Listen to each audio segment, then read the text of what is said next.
You seriously think I'm stupid enough to fall for your lies? Who's the lipstick for, Oscar? Oscar looked at me, his eyes wide with surprise. Gina, what are you talking about? I held up his white dress shirt, displaying the glaring red lipstick stain on the collar. Explain this. He blinked, stammering. I don't know how that got there. Maybe at the office party? My hands shook as I threw the shirt at him. Don't play dumb with me, Oscar. You've been acting weird for weeks, coming home late, avoiding me. My voice cracked, not from anger, but from years of trust starting to shatter. Oscar sighed and looked away. You're overreacting. It's just work stress. I crossed my arms, squeezing them to steady myself. Work stress doesn't leave lipstick on collars, be honest. His silence spoke volumes. He glanced at the floor, the ceiling, anywhere but at me. I took a step closer, feeling a mix of anger and betrayal. Tell me the truth. Is there someone else? He finally met my eyes. Yes, there is.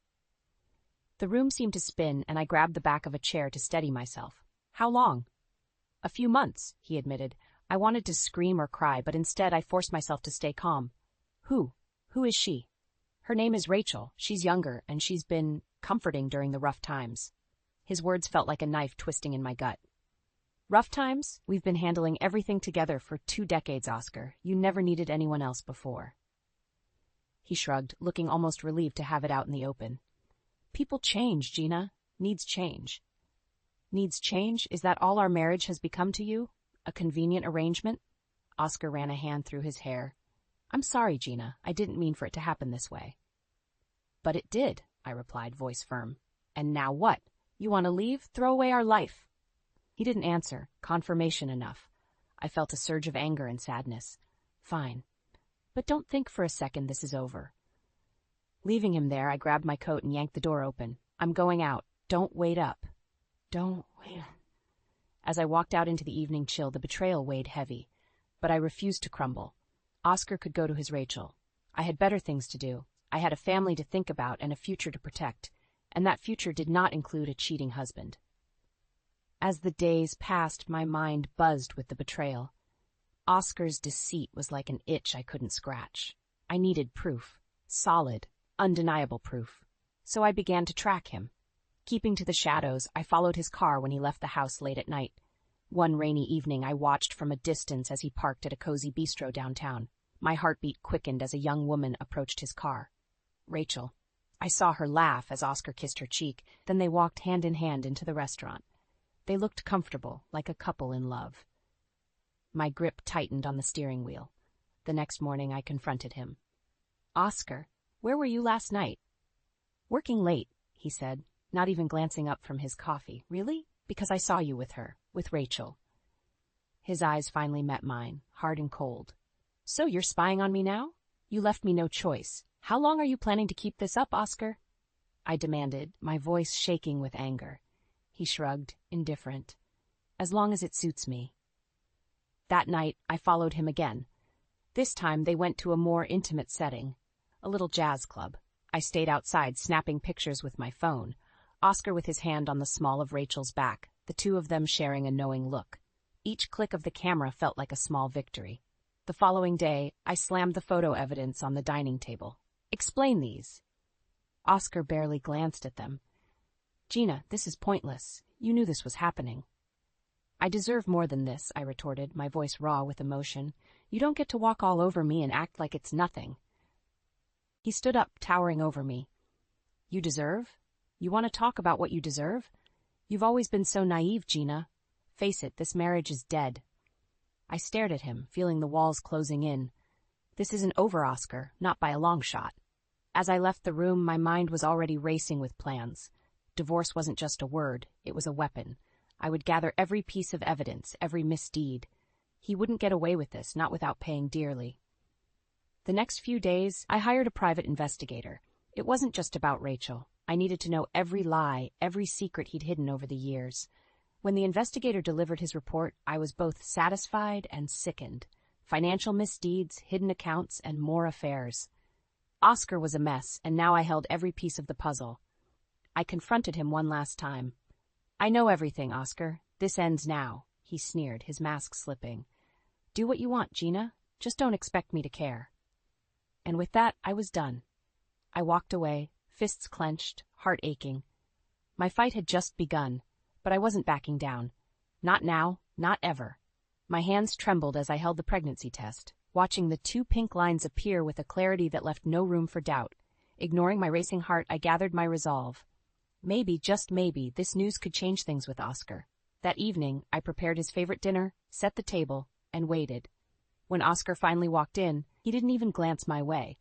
"We need to talk," I said, summoning every ounce of courage. "What's it now, Gina?" he sighed, dropping his briefcase on the floor. I motioned for him to sit. "There's something important I need to tell you." His eyes narrowed, suspecting another confrontation. "Go on." I took a deep breath. "I'm pregnant, Oscar. We're having a baby." For a moment his expression softened. Then, just as quickly, his face twisted into a scowl. "I don't want another kid." He snapped. Stunned, I struggled to find words. "But this could be a new start for us, a chance to rebuild." He shook his head, laughing bitterly. "Rebuild? Gina, you're delusional. We're over. I want a divorce." My knees went weak, but I stood my ground. "You can't be serious. After everything. Now this. What about Mia? What about our family?" Oscar shrugged. "Mia will be fine, and as for the new baby, that's your problem." The cruelty of his words hit like a blow to the stomach. "How can you be so heartless?" "It's simple. I'm moving on, and you should too." Tears stung my eyes, but I refused to let them fall. "You're a coward. You'd rather run away than face your responsibilities." Oscar grabbed his coat. "Think what you want. I'm done here." As he walked out, I stood there, broken but not defeated.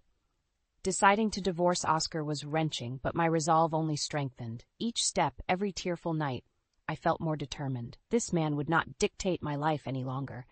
I hired the best divorce attorney I could find, armed with the investigator's reports and the damning photographs. When Oscar received the papers, his arrogant facade cracked ever so slightly. "So this is how it's going to be," he said, the venom clear in his voice. "Yes," I replied, steady. "You'll face the consequences of your actions." Amid the turmoil, I clung to Mia, my lifeline through the storm. "I'm here for you, Mom," she said one night, hugging me tight. "We'll get through this." Her words were a balm to my heart. I refused to let Oscar destroy everything. I stayed focused, methodical. I won the divorce battle, securing not just my freedom, but every last asset I could claim. By the end of it, I was emotionally shattered, but free. Moving forward, I vowed to build a better life for my children, leaving Oscar and his betrayal far behind. 5 years later, life had taken a remarkable turn. Eric and I were planning our anniversary dinner at the new trendy restaurant downtown. The dress I picked was simple yet elegant, just how Eric liked it.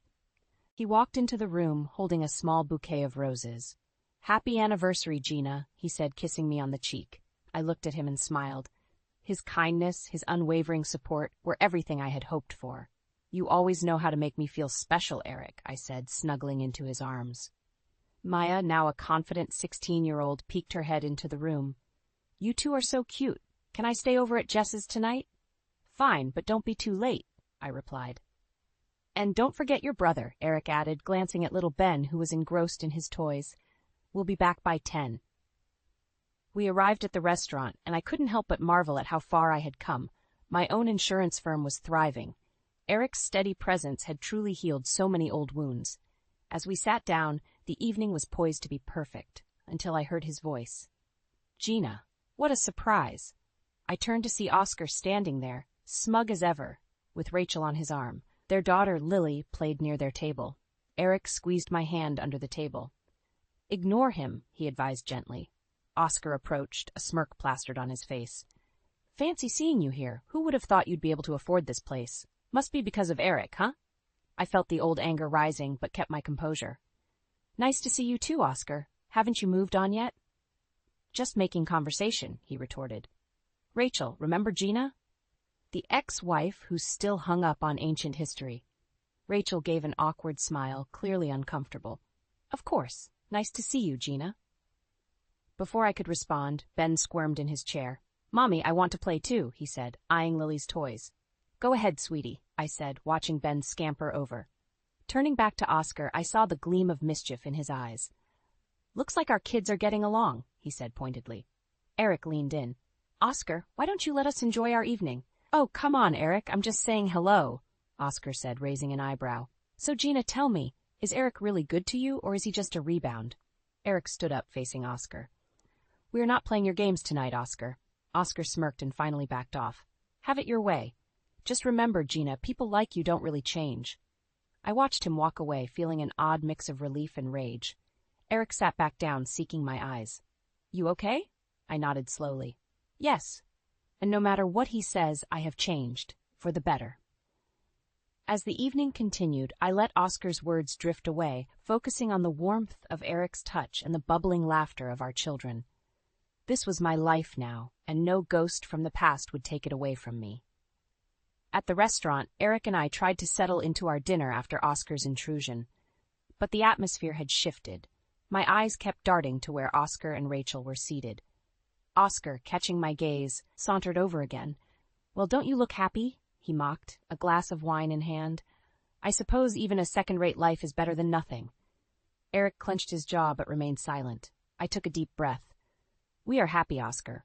Happier without you. Rachel's eyes widened, clearly uneasy with Oscar's taunting. Oscar, let's just have our dinner, she pleaded quietly. Ignoring her, Oscar leaned in closer. You think you've won, don't you, Gina? But deep down, you know you're still the same insecure woman. You don't know anything about me, I replied, my voice steely. Oh, I know plenty, he sneered. Like how you had to marry this guy just to feel relevant. How sad. Ben, picking up on the tension, tugged at my sleeve. Mommy, is everything okay? I pulled him close, kissing his forehead. Everything's fine, sweetheart. Why don't you go play with Mia? Eric, finally losing his patience, stood up. Oscar, enough. You had your chance to be in Gina's life and you blew it. Stop trying to poison what we have. Oscar scoffed. Poison? I'm just reminding Gina of what she really is. She wouldn't be where she is without someone like me pushing her. Mia, who had been listening from the sidelines, walked up boldly. You don't deserve to even talk to her, she said, glaring at Oscar. We have a happy family and you're just jealous. Oscar's face contorted with anger. Watch your mouth, young lady. I pulled Mia close. Don't you dare talk to her like that. The confrontation was drawing attention from other diners. Rachel tugged at Oscar's sleeve. Oscar, let's go. You're making a scene. He yanked his arm away, his eyes still locked on mine. You think this ends here, Gina? Life's going to show you just how wrong you are. Eric stepped between us, his voice calm yet firm. We're done here. Leave now. Oscar hesitated, then turned sharply, finally storming back to his table. Rachel followed, throwing us an apologetic look. As peace settled back over our table, Eric took my hand and squeezed it. You okay? He asked softly. I nodded, the tension slowly ebbing away. Yeah, I just can't believe he's still like that. Eric smiled sadly. Some people never change. But we have each other, and that's what counts. Mia hugged me tightly. I love you, Mom. Don't let him get to you. I won't, I promised, holding them both close. We resumed our dinner, focusing on each other, ignoring Oscar's lingering presence. I knew this was a battle I had already won. I had my family, my strength, and nothing Oscar said could take that from me. You think you can just walk all over me, Gina? Newsflash, you're still nothing without me. Oscar's voice boomed across the restaurant, stopping conversations mid-sentence. I gripped the edge of the table, trying to contain my anger. The man was relentless. Eric stood up, a protective force beside me. Oscar, this is not the time or the place. Ignoring Eric, Oscar stepped closer, pointing an accusatory finger at me. You couldn't handle anything on your own, Gina. I made you who you are. I stood, my voice steady but filled with emotion. You didn't make me, Oscar. You tried to break me, and you failed. People in the restaurant were now openly staring. Eric's eyes flashed with anger. Gina's been more successful after you left. We're happy, we're thriving, so why don't you just go back to your table and leave us alone? Oscar scoffed, crossing his arms. Successful? Thriving? That's rich. You know what's really rich? Denying that Ben might be mine. A collective gasp filled the room. I could feel my face burning with a mix of fury and humiliation. What are you talking about? I demanded. Is it so hard to believe? You were already pregnant when we separated. How do you know he's not mine? Eric's composure cracked. That's enough. Ben is our son, and this has nothing to do with you. Oscar sneered, enjoying the reaction. You really believe that, don't you? That you've moved on, that you're better. but deep down, Gina knows she's always going to be connected to me, one way or another. Rachel shot up from their table, storming over. Oscar, what is wrong with you? Why are you doing this? Stay out of this, Rachel. This is between me and Gina, Oscar snapped. But Rachel wouldn't back down. No, I won't stay out. I didn't sign up for this kind of toxic drama. Gina's voice rang out clearly, cutting through the chaos. Rachel, take Lily and go. You deserve better than this. Rachel glanced at me, tears forming in her eyes. She nodded slowly and took Lily by the hand, leading her out of the restaurant. Oscar turned back to me, venom in his eyes. You're going to regret this, Gina. Eric stepped forward, his voice low and firm. No, it's you who'll regret this, Oscar. Look around. You've lost everything that matters, and all you can do is lash out. We have nothing more to say to you. Oscar looked around, realizing he was alone. Truly alone. The crowd's silence was deafening. He took a stumbling step back, then another, before finally turning and walking out. Eric sat down, pulling me close. Are you all right? He asked quietly. I took a deep breath, feeling the weight lift off my shoulders. Yes, I am all right. He has no power over us anymore. As the restaurant slowly returned to normal, I knew one thing for sure. Our family's strength had just outlasted a storm, and we were stronger for it. Sunday morning dawned quietly after the chaos at the restaurant. I sat at the kitchen table with my coffee, the events running through my mind. The peace was jarring, but necessary. Eric walked in, rubbing his eyes. Morning, how you feeling? Better, I replied, managing a small smile. Thanks for standing by me last night. He placed a gentle kiss on my forehead. Always. Mia bounded into the kitchen, her energy sparking a smile on our faces. Mom, do you think Oscar will finally leave us alone? I sighed, considering her question. He knows we won't be bullied. Let's hope that keeps him away. Just then the doorbell rang. Eric went to answer, and moments later, Rachel stepped into the kitchen, looking exhausted and conflicted. Gina, can we talk? Eric looked at me, concern in his eyes. I nodded, motioning Rachel to sit. Rachel glanced around, clearly uncomfortable. I left him, she blurted out. I took Lily and left Oscar. My heart softened, but my defenses stayed up. What happened? I saw the real him last night, she said, lowering her gaze.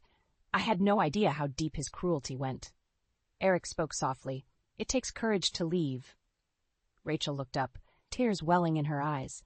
But now, I don't know what to do, where to go. He controlled everything. I reached out, placing a reassuring hand on hers. You did the right thing for you and Lily. That's the first step. Can you help me? She asked, desperation in her voice. Eric nodded. We know some good people. We'll help you get back on your feet. Rachel's relief was palpable. Thank you, both of you. Meanwhile, Oscar's life was unraveling. Word spread fast in our town. His company faced audits, customers pulled out, and his reputation tanked. Late one night, my phone buzzed. A message from an unknown number. We need to talk, Oscar. Ignoring it, I turned off the phone, focusing instead on Eric's reassuring presence beside me. Oscar had become a ghost of his former self. But Oscar didn't back down easily. One evening, as Eric and I sat in the living room, the door banged open. Oscar stumbled in, disheveled and reeking of alcohol. You think you can ruin me? He slurred. This isn't over. Eric stood, shielding me. Get out, Oscar. You're not welcome here. Staggering, Oscar pointed at me. You did this. You took everything from me. I stepped forward, my voice resolute. You did this to yourself, Oscar. Leave now, or I'll call the police. Glaring, he finally turned and stumbled out into the night. Eric turned to me, concern etched in his features. You okay? I nodded, feeling a strange calm. Yes, this is the end for him. He has no power anymore. The next morning brought news. Rachel had filed for custody of Lily, and Oscar's legal battles had only just begun. That sense of poetic justice hung in the air. We sat together, our family unit intact and stronger than ever. Eric, Mia, Ben, and now even Rachel and Lily were part of a community built on trust and love. The storm had passed, and our new beginning shone brighter than I ever imagined possible. Oscar's downfall was swift and brutal. News of his professional misconduct spread, leading to investigations and lawsuits. His public humiliation was complete, and for the first time in a long while, I felt a sense of closure. Early one morning, Rachel called me. Gina, it's done. The court granted me full custody of Lily. I could hear the relief in her voice. That's wonderful, Rachel. You both deserve a fresh start. Later that day, as I sat with Eric on the porch, watching Ben and Mia play in the yard, I felt an overwhelming sense of peace. Eric turned to me, his eyes warm. "You did it. We did it." I smiled, leaning into him. "Yes, we did." Meanwhile, Oscar's life continued to unravel. Without Rachel, he was isolated. His business, once his pride, was now a sinking ship. "You reap what you sow," I thought, feeling a surprising mix of pity and relief. Oscar's attempts to reach out were desperate and frequent, but I ignored every message, every call. My path was forward, not backward. One evening, while tucking Ben into bed, he looked up at me with wide eyes. "Mommy, is the bad man gone now?" I stroked his hair softly. "Yes, sweetheart, the bad man is gone." The following weekend, we hosted a small get-together at our home. Rachel and Lily came, along with some close friends. The atmosphere was filled with laughter and joy, a stark contrast to the tension that had overshadowed us not too long ago. Rachel pulled me aside. "Thank you, Gina, for everything." I hugged her. "We're family now. We look out for each other." As the months passed, the wounds slowly healed. I threw myself into my work and took pleasure in watching my children grow in a happy, stable environment. Mia blossomed into a confident young woman, her laughter a constant in our home. Ben's playful giggles filled the air, his innocence untouched by the past turmoil. Eric and I continued to strengthen our bond. He was my rock, my partner in every sense. One evening, as we watched the sunset from our porch, he turned to me with a gentle smile. "Gina, I've never been happier." I took his hand in the cool evening breeze. "Neither have I, Eric. Thank you for everything." As the days turned into weeks and the weeks into months, life regained its rhythm. The shadows cast by Oscar's actions faded, replaced by the bright, hopeful light of the family we'd built together. Oscar's name became a distant memory, only resurfacing in infrequent whispers among the townsfolk. His fall from grace was complete, and while justice had been served, the ultimate victory was the happiness we found. Reflecting on it all, I felt a deep sense of gratitude. The journey had been hard, fraught with pain and betrayal, but it had led us to something beautiful. In our home, filled with love, laughter, and resilience, I knew we had won, not because of Oscar's downfall, but because of the life we created despite it. Our story was one of drama, revenge, and ultimately triumph. And as we moved forward, I knew that no shadow from the past could ever dim our future.